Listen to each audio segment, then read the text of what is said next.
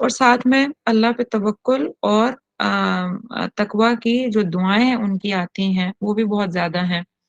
کہ وہ کس طریقے سے اللہ سبحانہ و تعالی سے آ آ کے اوپر توکل کرتے اور کس طریقے سے وہ اللہ سے سپلیکیٹ کرتے، دعائیں کیا کرتے تھے۔ ایک دعا میں دیکھ رہی تھی اس کی عربک میری نظر سے نہیں گزری لیکن یہ ہے کہ اس کی ٹرانسلیشن ہے کہ one of his supplication that "O Allah, I depend on you in every tribulation and I place my hope in you in every difficulty" کہ یا اللہ میں آپ کے اوپر توکل کرتا ہوں ہر آزمائش اور ہر مشکل اور ہر تکلیف میں and I place my hope اور میں اپنی امید بھی آپ کے اوپر ہی باندھتا ہوں اپنے ہر مشکل وقت میں ہر تنگی میں ہر تکلیف میں تو اتنا ان کا وہ ایسے جیسے ان کی کمیونیکیشن اللہ سے ون ٹو ون اتنی اسٹرانگ تھی اتنی توکل پہ مبنی تھی کہ اللہ سبحانہ و تعالیٰ کے ساتھ جو ان کا تعلق تھا وہ بہت گہرا بہت ڈیپ بہت ہی یعنی ہر چیز وہ اللہ کی طرف پلٹا دینے والے تھے which surah I mentioned surah Ahzab I mentioned earlier اس کے بعد آپ صلی اللہ علیہ وسلم کی سوری آپ علیہ السلام کی جو بہادری تھی اور آپ علیہ السلام کی جو جس کے لیے وہ بہت زیادہ مشہور تھے کہ his courage his bravery his chivalry جس کے لیے وہ بہت زیادہ ان کا جو ویلینٹ سولجر والا اسپیکٹ تھا brave hearted and bold fighter وہ جو تھے یہ بہت اہم ترین چیزیں تھیں لیکن بہرحال یہ آگے جا کے تھوڑا سا اور اس کو ڈسکس کرتے ہیں اب فردر آگے جانے سے پہلے میں ایک ڈفرنٹ اسپیکٹ آپ کے سامنے رکھنا چاہتی ہوں کہ ہم نے ان کے کیریکٹر کے بارے میں بھی بات کر لی اب میں بات کرنا چاہتی ہوں کہ واقعہ کربلا کی جو ہسٹری ہے اب کیونکہ یہ بہت بہت ہی ایک لمبا چیپٹر ہے مجھے اناؤنس کرنے کے بعد خیال ہوا کہ میں اس کو 2-3 ایپیسوڈز میں کر لوں اگر اس کو مجھے بہت اچھے طریقے سے کرانا ہے لیکن پھر میں نے سوچا کہ چلیں انشاءاللہ زندگی میں موقع ملتا ہے تو اس کو ایپیسوڈز پہ کر لیں گے تو جو بیچ بیچ میں سے ہائی لائٹس ہیں نا میں کوشش کرتی ہوں کہ وہ میں آپ کو دیتی ہوں اب آپ یہ دیکھیے کہ جو ہسٹری آف کربلا ہے اس کو ایگزیکٹ بیان کرنے سے پہلے ہسٹری آف کربلا کو بیان کرنے سے پہلے آپ کو یہ ہسٹری جاننا ضروری ہے جو کہ ہم پڑھ ہی رہے ہیں اپنے ریولیشن آرڈر کے اندر کہ آپ کو پتا ہے کہ رسول اللہ صلی اللہ علیہ وسلم نے جب اللہ سبحانہ و تعالیٰ کا رب ہونا ڈکلیئر کیا کہ رب تو بس وہی ہے اقرأ بسم ربک الذی خلق جس نے تخلیق کیا ہے تو جس نے تخلیق کیا ہے اسی کا لینڈ ہے اسی کے ہم ہیں تو لا بھی اسی کا ہے لیجسلیشن بھی اسی ہے ہی is the real source of legislation and none other تو نن ادر میں پھر آٹومیٹیکلی جس سوسائٹی کے اندر رسول اللہ صلی اللہ علیہ وسلم نے یہ پیغام آ کے سب سے پہلے دیا اس سوسائٹی کے اندر تو بہت سارے ارباب تھے بہت سارے لوگ اپنے آپ کو لیجسلیٹر کہتے تھے کہ ہم لا بنائیں گے سوسائٹی ہمارے مطابقت سے چلے گی جو ہمارے آئیڈیالوجی ہمیں سوٹ کرے گی ہم اس کو ایز اے آئیڈیالوجی بنائیں گے اور لوگ صرف اس کو فالو کریں گے اور یہی کچھ چل رہا تھا اور یہ کچھ کرتے کرتے انہوں نے سوسائٹی کا حال اتنا خراب کر دیا تھا کہ it was the worst darker society ever جس کی وجہ سے پھر اللہ سبحانہ و تعالیٰ نے اپنی وہ سنت پوری کی کہ وہ ایسی سوسائٹی میں پھر انبیاء علیہ الصلوۃ والسلام کو بھیجا کرتے تو پھر رسول اللہ صلی اللہ علیہ وسلم کو بھیجا اور پھر یہ ایک پورا میسج چلا اب ہوا کیا کہ یہ رسول اللہ صلی اللہ علیہ وسلم نے جب یہ میسج دیا تو ہمیں پہلے ہی پتہ ہے ہمیں ریولیشن آرڈر کی جو پہلی سورہ ہے سورہ علق اسی میں نے آپ کو بتا دیا تھا کہ جس کیریکٹر کا ذکر کیا گیا وہاں پہ وہ ابو جہل تھا ابو جہل جو فرسٹ 5 آیات کے بعد کی جو آیات ہیں وہ ابو جہل رسول اللہ صلی اللہ علیہ وسلم کو کتنی مشکل دکھا رہا تھا وہ دین کی بات کرنے نہیں دے رہا تھا وہ کسی جگہ پہ بھی آپ صلی اللہ علیہ وسلم کے میسج کو آگے پنپنے نہیں دیتا تھا روکتا تھا تو ابو جہل ہو گیا پھر نیکسٹ ہم نے سورہ پڑھی سورہ مدثر میں سورہ پھر قلم میں ولید بن مغیرہ کا ذکر آیا تو یہ وہ لوگ تھے جو رسول اللہ صلی اللہ علیہ وسلم کو مسلسل کیا کر رہے تھے؟ اپوز کر رہے تھے. اور میں نے تھوڑا-سا ہسٹوریکلی آپ کو یہ بھی بتایا تھا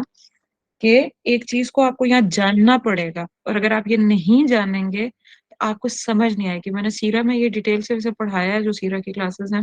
اسی ایک چیپٹر میں نے کھولا تھا اس بات کو پورا. لیکن آپ کو میں سرسری سا بتا دیتی ہوں کہ رسول اللہ صلی اللہ علیہ وسلم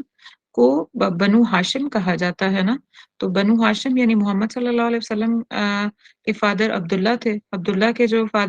فادر تھے یعنی دادا رسول اللہ صلی اللہ علیہ وسلم کے وہ عبد المطلب تھے اور عبد المطلب کے جو والد تھے نا وہ ہاشم تھے. ٹھیک ہے. اور جو ہاشم کے والد تھے وہ عبد المناف تھے. اب یہ آپ کو یہ 5 چینز آپ کو لڑی یاد رکھنی پڑے گی. اگر آپ یہ یاد نہیں کریں گے نا تو آپ کو یہ ہسٹری سمجھ نہیں لگے گی. یعنی ہسٹوریکلی کربلا کی ریزن آپ کو یہاں پہ جا کے ملے گی. اور یہ ایک چیز آپ لکھ لیں رکھ لیں کیونکہ یہ چیز بعد میں یزید کہتا بھی ہے. یزید کے بارے میں کتابوں میں یہ بات لکھی ہوئی آتی ہے کہ وہ کہتا ہے کہ کربلا جو ہے وہ میرا بدلہ ہے جنگ بدر کا. کربلا میرا بدلہ ہے جنگ بدر کا. یہ یزید نے کہا تھا جو حضرت معاویہ کا بیٹا تھا. بہرحال تو وہ کون ہے؟ یہ کون why he said this thing کہ یزید جس نے جس ظالم نے سیدنا امام حسین اور ان کے ساتھ ان کے تمام آل اولاد کو اور ساتھیوں کو شہید کر دیا. آخر اس نے یہ بات کیوں کہی کہ میں یہ بدلہ لے رہا ہوں کربلا کا سوری بدر کا؟ تو وہ اس کی اس بات کو جاننے کے لیے پھر آپ کو یہاں پہ آنا پڑے گا جو میں نے آپ کو یہ 5 پشت بتائی ہے کہ محمد صلی اللہ علیہ وسلم کے والد عبداللہ اور عبداللہ حضرت عبداللہ کے والد حضرت عبد المطلب اور حضرت عبد المطلب کے والد ہاشم تھے اور ہاشم کے جو والد تھے وہ عبد المناف تھے. عبد المناف کے نا 4 بیٹے تھے. عبد المناف کے 4 بیٹے تھے. کوئکلی سب بتاؤں گی لیکن you have to understand this fact کہ عبد المناف کے 4 بیٹے تھے. تو ایک میں نے بتایا ہاشم ہو گئے, ایک مطلب ہو گئے. ٹھیک ہے. یہ 2 اگٹھے تھے. یہ اگٹھے رہتے تھے. ہوتا ہے نا بھائیوں میں ذرا کچھ لوگوں کا آپس میں تعلق گہرا ہو جاتا ہے. تو مطلب اور ہاشم جو تھے وہ کیا تھے؟ یہ دیور کلوز بڈیز مطلب اچھے تعلق تھا ان کا. اچھا آپس میں محبت تھی. اگٹھے رہتے تھے. اور دوسری طرف 2 دوسرے بھائی تھے اب شمس اور اب نوفل. یہ 2 جو تھے یہ الگ ان کا ایک گروپ تھا یا یہ اگٹھے تھے. اور اس کے ان کے درمیان ان 2 یعنی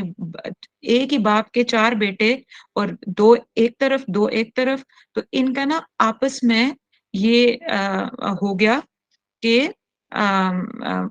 مطلب لانگ بات بتا نہیں سکتی, ٹائم جائے گا, اس لیے شارٹ کٹ صرف یہ بتا رہی ہوں کہ جب ہاشم جو تھے جو پردادا تھے محمد صلی اللہ علیہ وسلم کے, جب انہوں نے لیڈنگ پوزیشن کو لیا نا تو جو ان کے بھائی تھے ہاشم کے بھائی جو اب شمس اور اب نوفل, تو ان کی نا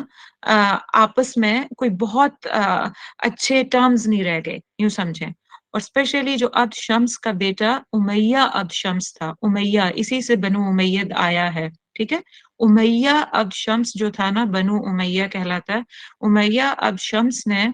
اپنے چچا ہاشم سے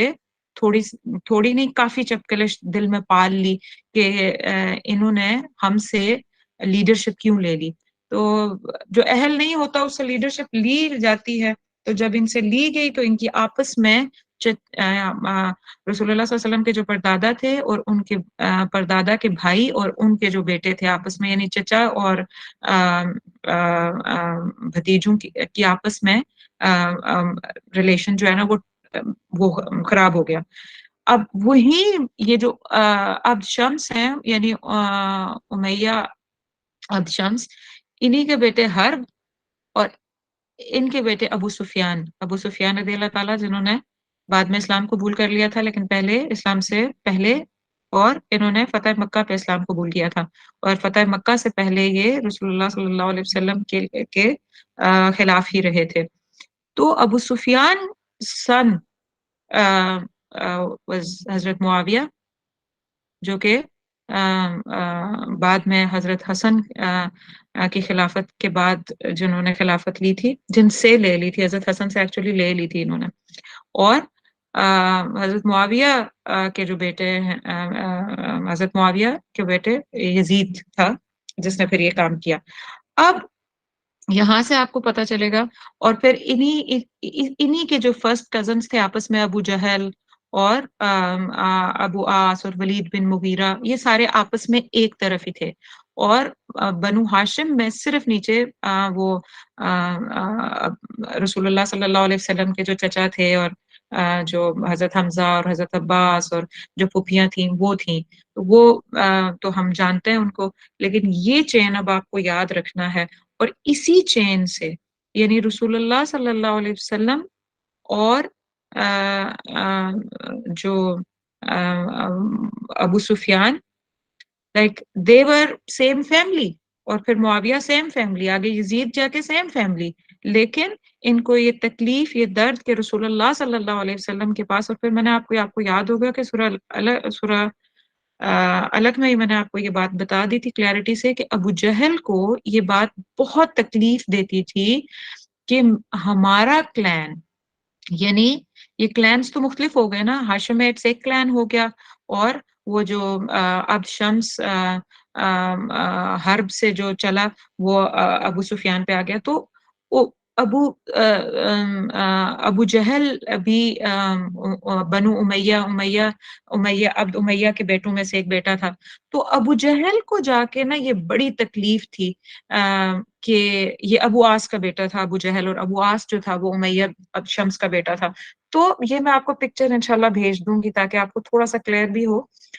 اب ابو جہل کو بھی یہ بڑی تکلیف تھی کہ رسول اللہ صلی اللہ علیہ وسلم تو اور ہم لوگ تقریباً ایک جیسے ہیں، ہماری جو وہ ہے کبھی ہم لوگ سپیریئر ہو جاتے ہیں، کبھی یہ سپیریئر ہو جاتے ہیں،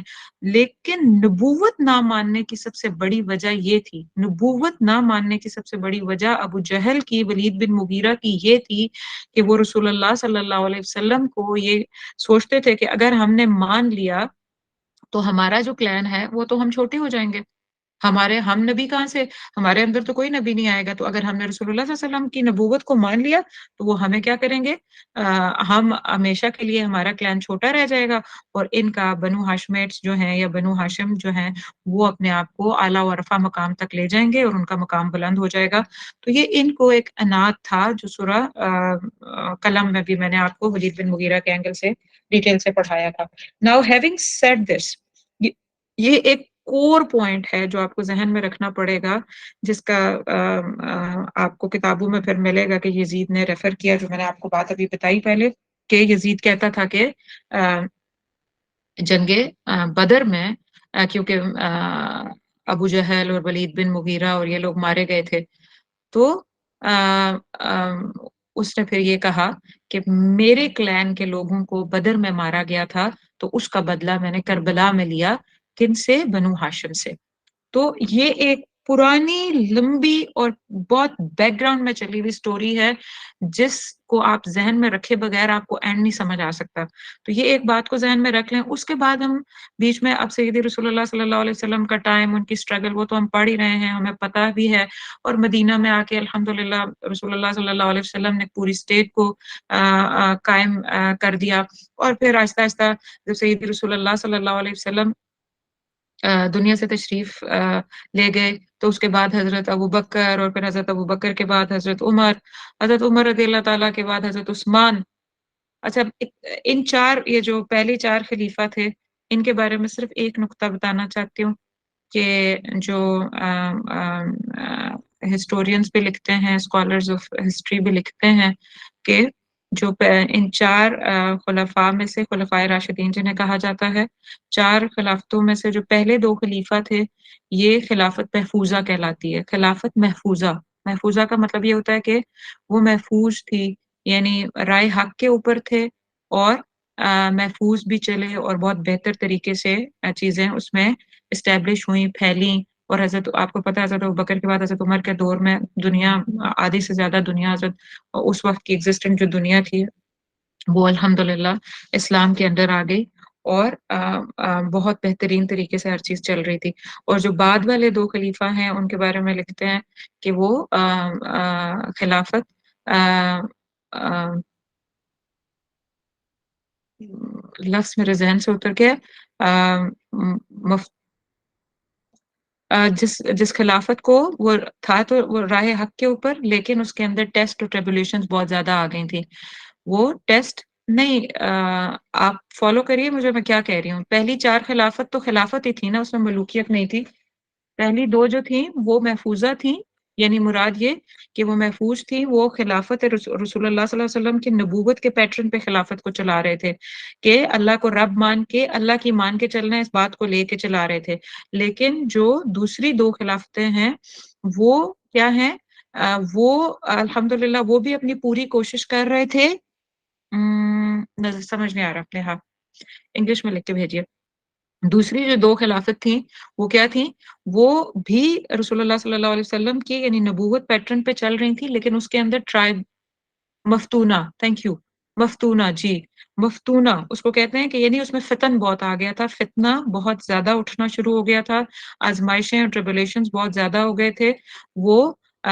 محفوظ نہیں رہی تھیں، ان کو بہت زیادہ ٹیسٹ کا سامنا تھا۔ تو یہ پہلے 4 خلافت راشدہ کے بارے میں ایک چھوٹا-سا انالیسس ہے جو میں بتا رہی ہوں۔ میں آتی ہوں، میں اب ان ساریوں کو ڈسکس نہیں کر سکتی، کبھی اللہ نے موقع دیا تو ہم اس چیپٹر کو کھولیں گے، لیکن میں ڈائریکٹ آتی ہوں اب آپ کو حضرت علی رضی اللہ تعالیٰ کی شہادت کے وقت، کہ پہلے 2 تو جو خلیفہ تھے وہ تو گئے، اس کے بعد جو تیسرے اور چوتھے خلیفہ تھے آپ کو پتہ ہے کہ تیسرے خلیفہ حضرت عثمان رضی اللہ تعالیٰ عنہ جو تھے، وہ وہ ان میں سے تھے آ، وہ صحابی رسول آپ کو پتہ ہے ان کا اسلام بہت ارلی انہوں نے قبول کیا تھا اور وہ رسول اللہ صلی اللہ علیہ وسلم کی پہلے ایک بیٹی کے ساتھ ان کی شادی ہوئی تھی اور پھر ان کی موت کے بعد شہادت کے بعد دوسری بیٹی کے ساتھ شادی ہوئی تھی ذوالنورین حضرت عثمان کو کہتے ہیں اور بہرحال ہم سب کو پتہ ہی ہے الحمدللہ حضرت عثمان رضی اللہ تعالیٰ عنہ کے بارے میں لیکن حضرت عثمان جو تھے نا ان کا جو کلین تھا وہ یہ والا کلین تھا جو میں نے آپ کو ابھی بتایا وہ بنو ہاشم میں سے نہیں تھے وہ امیہ عبد شمس کے کلین میں سے تھے اور وہ جو تھے الحمدللہ حق پہ تھے اور لیکن آخر میں جب ان کو شہید کیا گیا اور شہادت کے بعد جب حضرت علی رضی اللہ تعالیٰ عنہ آئے تو عنہ نے جب خلافت کو سنبھالا اور جو ان کے اوپر جو سب سے بڑی مشکل حضرت علی یعنی جو چوتھے خلیفہ تھے ان کے اوپر جو سب سے بڑی مشکل ہوور اراؤنڈ کرتی رہی جس کی وجہ سے اتنا اعلیٰ ترین تقوی والا درجہ اتنا زبردست علم اتنا اللہ کے ساتھ تعلق ہونے کے باوجود حضرت علی رضی اللہ تعالیٰ کے ٹائم میں اتنا زیادہ فتنہ کیوں رہا وہ سب سے بڑا ٹیسٹ یہی تھا کہ جو بنو امیت تھے نا یعنی امیہ بن شمس کے جو بھی اولاد تھی ان کا حضرت امیر معاویہ سمیت اور یہ سارے ان ساروں سمیت ان ساروں کا پریشر یہ تھا حضرت علی کے اوپر کہ حضرت عثمان کے جو قاتل ہیں ان کو سزا دی جائے تو بہرحال اس کے اندر ایک بہت بڑا ٹیسٹ اور ایک لمبا اسٹڈی اور وہ سارا کچھ ہے انشاءاللہ کھلے گا جب موقع ملا انشاءاللہ تب تو اب حضرت علی رضی اللہ تعالیٰ عنہ کے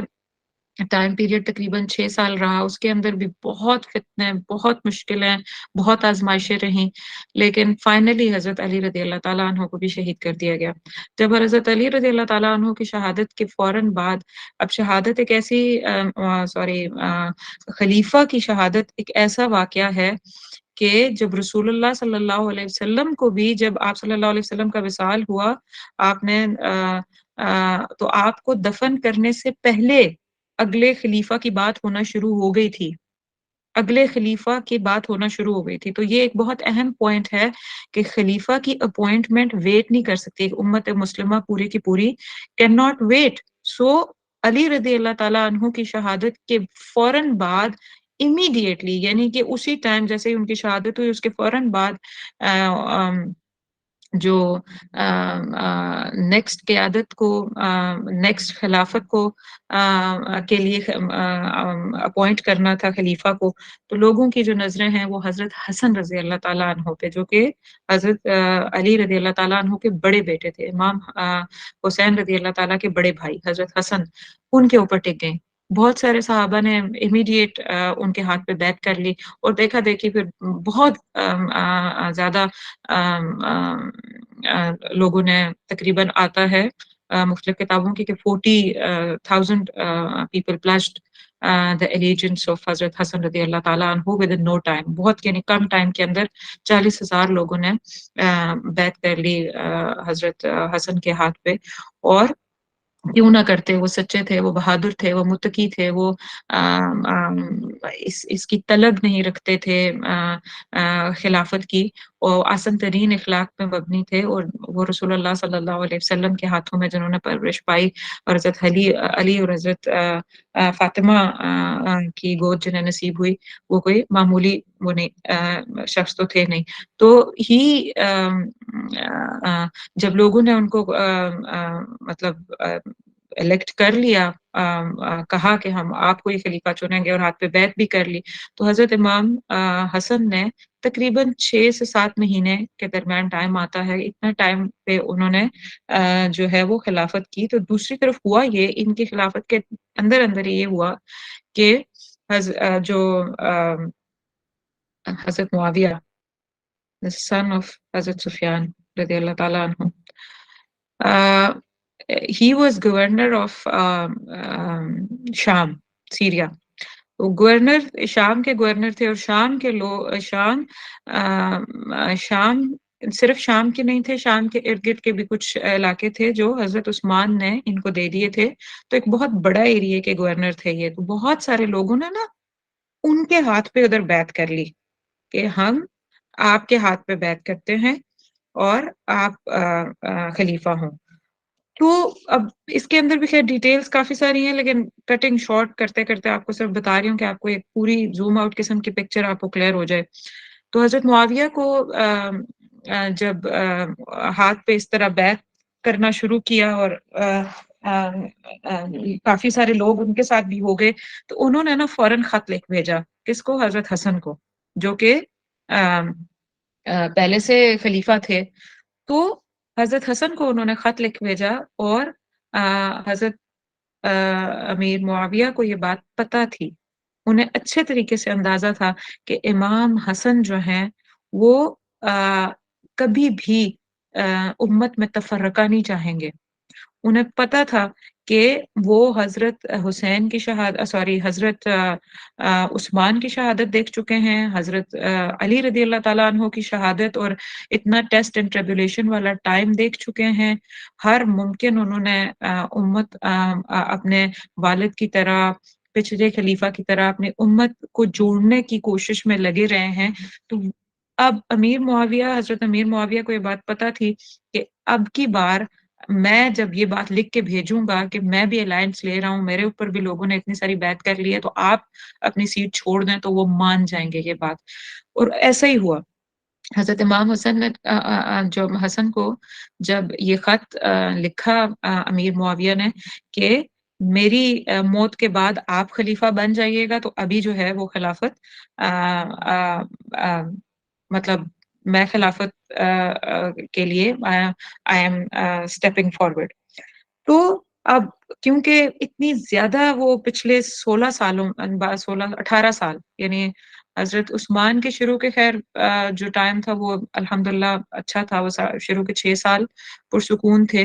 لیکن ٹورڈز اینڈ جو 6.5 سال تھے وہ بہت ٹف تھے، اس میں فتنہ شروع ہو گیا تھا، اور اسی طرح حضرت علی کے 6 سال، تو تقریباً چلیں 10 سال کر لیتے ہیں، تو 10 سال سے مسلسل پیچھے ٹیسٹ تھا، مشکل چل رہی تھی، تو اس مشکل سے بچانے کے لیے پھر حضرت حسن نے اس بات کو مان لیا، اور لیکن مانا اور انہوں نے یہ ڈیسائیڈ کیا، انہوں نے یہ بات بولی، باقاعدہ ڈکلیئر کی کہ I will leave caliphate to Muawiyah for this division has lasted too long and much bloodshed has spilled. So Hazrat Hassan bin Ali gave up the caliphate یعنی خلافت انہوں نے گیو اپ کر دی, to which he had a greater right to Hazrat Muawiya in order to spare the blood of the Muslims. Hazrat Hassan کا بہت زیادہ right تھا, اور وہ زیادہ کیپیبل تھے, اور وہ زیادہ ہر اینگل سے ان کا معاملہ جو تھا وہ بہت اعلیٰ و عرفہ تھا, لیکن اس کے باوجود جو ہے انہوں نے خلافت کو چھوڑ دیا. بعض لوگوں نے لکھا ہے کہ حضرت حسن جو تھے he was وہ ڈر گئے تھے یا ڈر کی وجہ سے, تو اس بات میں کوئی حقیقت نہیں ہے اس بات کا, یعنی اس میں کوئی سچائی نہیں ہے. بہرحال جب حضرت حسن کے بعد حضرت معاویہ اچھا, اب حدیث میں آپ کو پتہ ہے, یہ تو آپ نے حدیث میں پڑھا ہی ہوگا کہ تقریباً رسول اللہ صلی اللہ علیہ وسلم نے واضح طور پہ یہ بتا دیا تھا کہ 30 سال جو ہے, 30 سال جو خلافت رہے گی وہ 30 سال تک خلافت رہے گی, اس کے بعد ملوکیت یا بادشاہت آ جائے گی. تو 30 سال کا پیریڈ اگر آپ گن کے دیکھیں نا, تو حضرت حسن کے یہ 6 مہینے یا 6.5-7 مہینے کے قریب کا جو ٹائم ہے, ملا کے یہ ٹوٹل جو ٹائم پیریڈ ہے نا خلافت کا, حضرت ابو بکر سے لے کے 5ویں خلافت یعنی حضرت حسن تک, یہ 30 سال ہی تقریباً بنتے ہیں. تو یہ جو تھی یہ خلافت تھی, اور اس کے بعد آپ صلی اللہ علیہ وسلم نے یہ بات بتا دی تھی کہ اس کے بعد جو ہے وہ ملوکیت ہوگی یا بادشاہت ہوگی. تو اب تھوڑا سا ہم اس بات کو دیکھتے ہیں کہ حضرت حسن کے بعد حضرت معاویہ نے جی حضرت حسن کے بعد حضرت امیر معاویہ نے خلفائے راشدین کے سے ہٹ کے یا برعکس خلافت کو وراثت بنا دیا. اب اگر آپ ایرا پڑھیے نا, ٹائم ایرا پڑھیں آپ, بہت ساری کتابوں میں بہت وضاحت اور آبجیکٹیوٹی کے ساتھ یہ ٹائم لکھا گیا جو حضرت امیر معاویہ کا ٹائم تھا, اور انہوں نے اس کو کس کس طریقے سے کیا کیا چینجز آئیں ان کے ٹائم میں. تو وہ پھر آپ کو بڑا کلیئرٹی سے پتہ چل جاتا ہے کہ رسول اللہ صلی اللہ علیہ وسلم اور خلافت راشدہ, یعنی جو خلیفہ, یہ 5 خلیفہ گزرے, انہوں نے تو نبوت کی نہج پہ رب کو رب مان کے چلے, اور رب کی ہی بات کو زمین پہ نافذ کرنے کی کوشش میں لگے رہے, اور اسی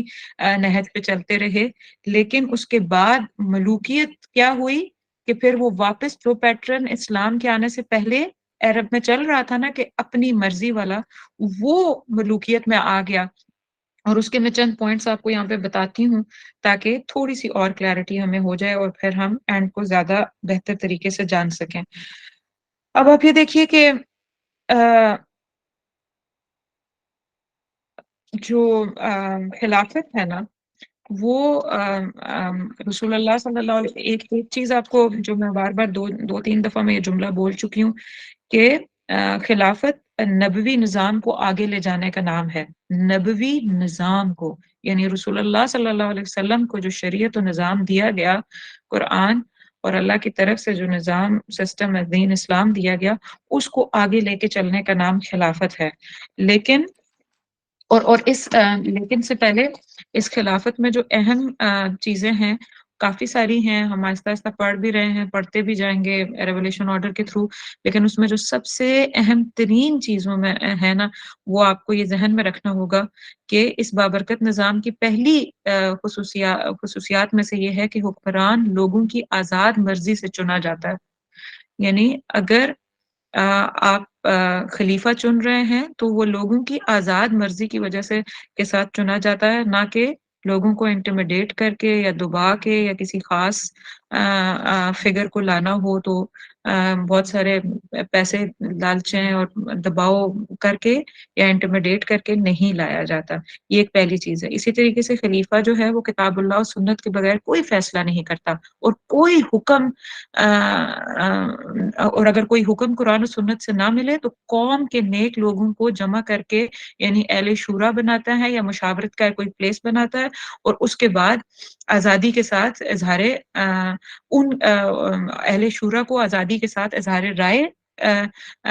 کرنے کی اجازت ہوتی ہے, اور اس کے بعد پھر وہ ایک ڈیسیژن پہ پہنچتے ہیں اور وہ ایک خلیفہ کو الیکٹ کرتے ہیں. اور تیسری چیز یہ کہ بیت المال کو خدا اور خلق یعنی انسانیت کی امانت سمجھا جاتا ہے, یعنی اللہ کی طرف سے امانت ہے, اور پھر بیت المال کی جو بھی چیز ہے وہ